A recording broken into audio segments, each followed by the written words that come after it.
right, today we're going to be talking about mindset, having the right mindset to ensure that you succeed during this journey. And one of the biggest things is your perception.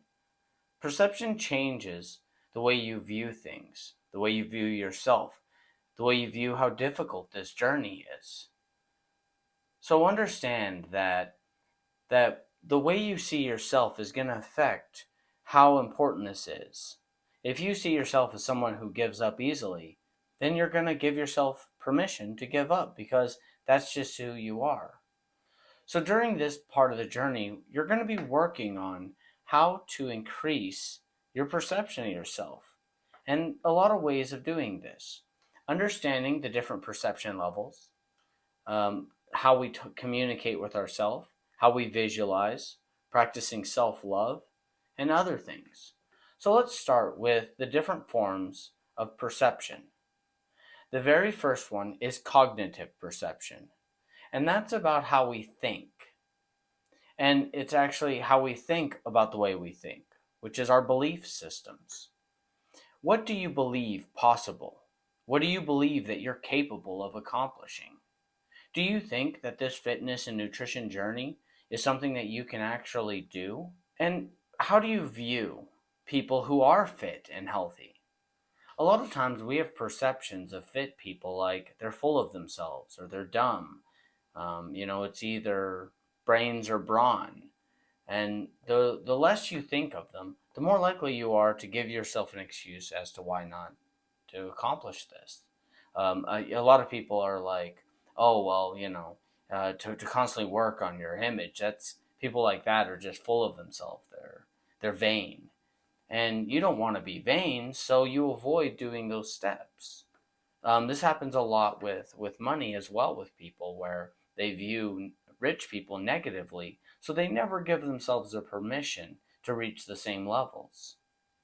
So take a look at what some of your belief systems are and how this affects you. You have to understand that not all fit people are full of themselves. There's a lot of good people out there who just like taking care of themselves, or who do like to look good, or people who do it for a living. The next step of perception is emotional perception.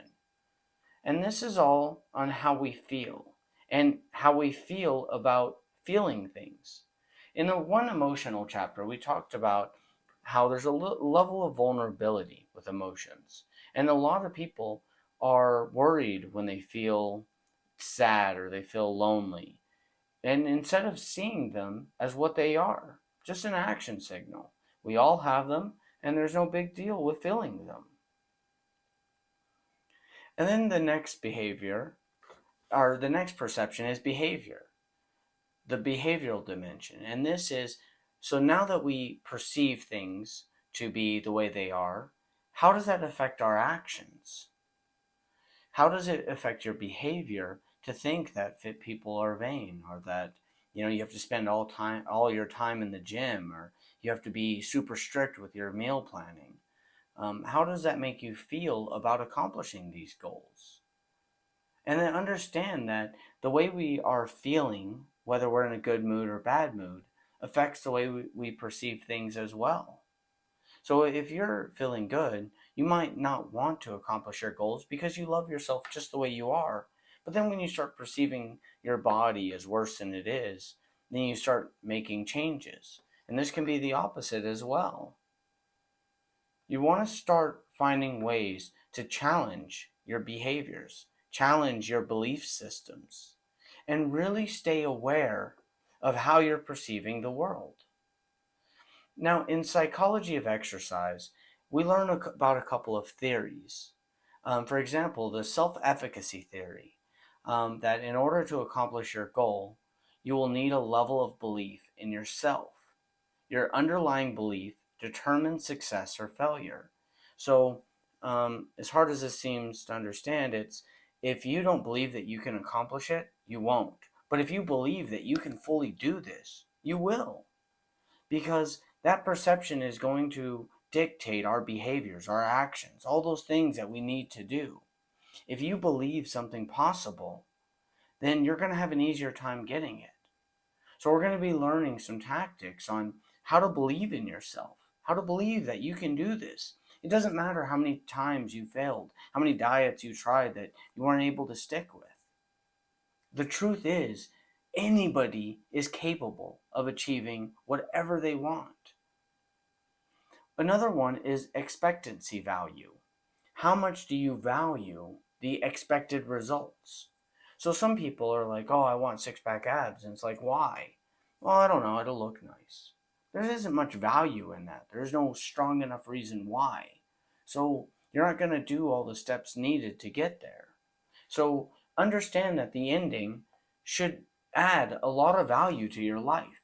Again, in some of the other chapters, that's why we had you create that high value dream of what you want your life to be like. You need to associate as much pleasure as you can with accomplishing this goal and really think about how it'll improve your life. And then the next psychology theory is all about self-monitoring, is understanding the changes of your identity, understanding everything that happens, and really monitor yourself, monitor your thoughts. One of the biggest issues that people run into is negative self-talk. So there's this voice in our head that tells us, oh, don't do that, go ahead and grab a candy bar. Or, you know what, your diet doesn't matter anyway. Or, hey, we're on vacation, just do whatever you want. And being able to communicate with that inner voice is going to help you a lot. And you're going to have to get that voice on your side. If you right now are say, I'm going to go for a plate full of vegetables, there's a voice that could be like, I don't want to. Well, I'm doing this course. Well, I don't want to get up. Well, it's too much effort. Or I don't have anything here. Or I don't feel like cutting or washing everything. Or I just ate. So listen to that voice. And then try to find ways to understand that they're suggestions. That voice is giving you suggestions. The path of least resistance. It's just giving you easy alternatives. You have to understand that it's not up to you to listen to that voice. You just take the suggestion, accept it, and then move past it. And the more you get, the more practice you have with saying no to that voice, with practicing willpower, the stronger that muscle will be. Perception is a muscle, and you can strengthen it. Another thing that we have as a tool is visualizing. The ability to hold an image in our mind does wonders on our body and our goals and on everything. There's a lot of studies out there where they had a bunch of people who were scared of heights and they had them jump off into water.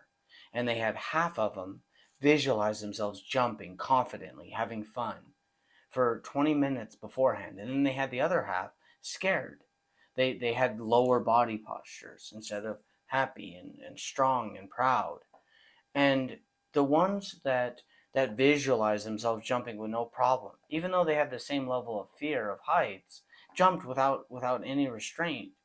And that's because of visualizing. It prepares the mind.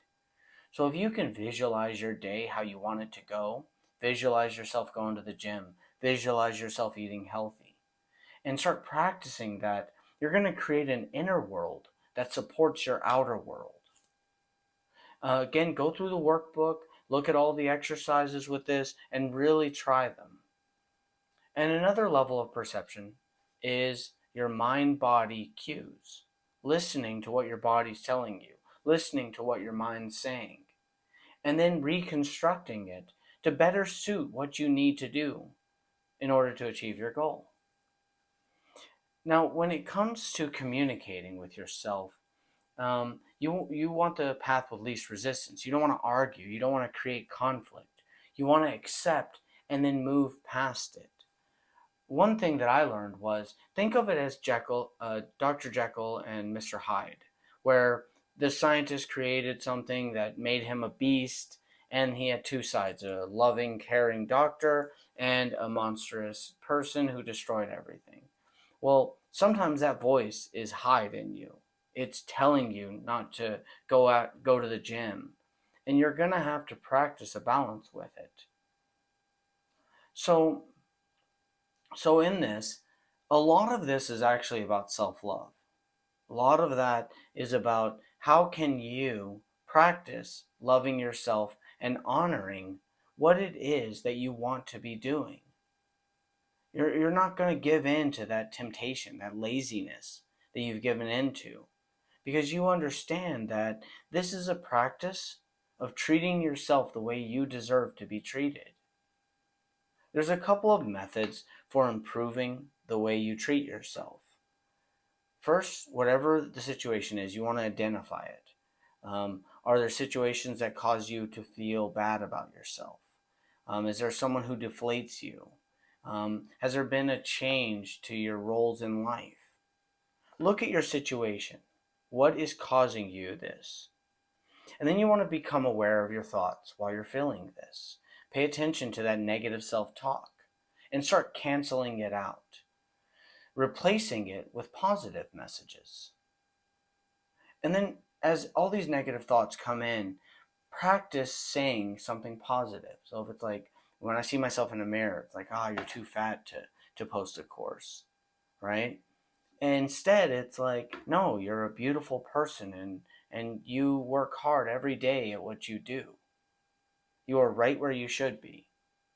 Replace these negative thoughts with positive ones. And then you want to challenge these negative talk. You want to ask yourself, why is that true? When you hear the voice, I am too fat. What is too fat? How did you identify that? How did you get to that solution? And is it even true in the first place? There's a lot of people out there who most people consider fit, but when they see themselves, they're like, I'm overweight.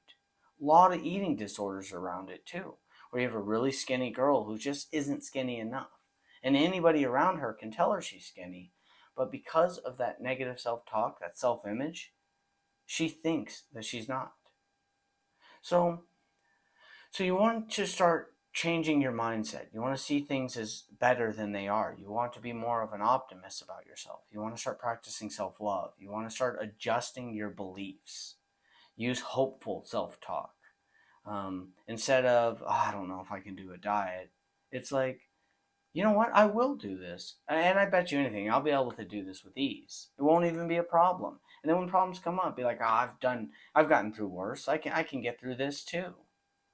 And start adjusting your beliefs around this. Now, this is going to be a long process. This isn't overnight. You're going to be the best person in the world at dealing with self-talk.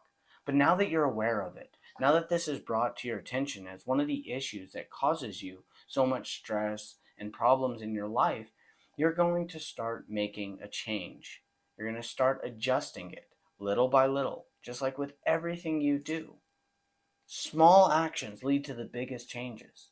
Negative thought comes in, replace it. Challenge it, right? And then find a better way to deal with it. So a couple of amazing ways to practice self-love is find something you're passionate about. For me, it's martial arts. I love martial arts. So when I go in that realm, I feel very confident. And it brings me up. It lifts me up. Playing musical instruments, painting, drawing, doing a creative outlet. Sometimes it's escaping in a book, in a really good book, if you like to read. It could be starting a grateful list, things that you're grateful. I'm extremely grateful for my life. Or you can do affirmations. So one of the practices with self-talk is, I am healthy, I am wealthy, I am happy. Every day in every way I am getting better and better. And you go through these affirmations to start telling yourself that life is great. And then you start visualizing it. Practice meditation. Start sitting with yourself quietly and practice visualizing yourself where you want to be, or even where you currently are, but with a mindset of acceptance. You can go for a walk on the beach. If you have money, go on vacation. But start finding ways, and again, make this your own. Create a list that really speaks to you about ways that you can practice self-love. Take a bath. Go for a massage.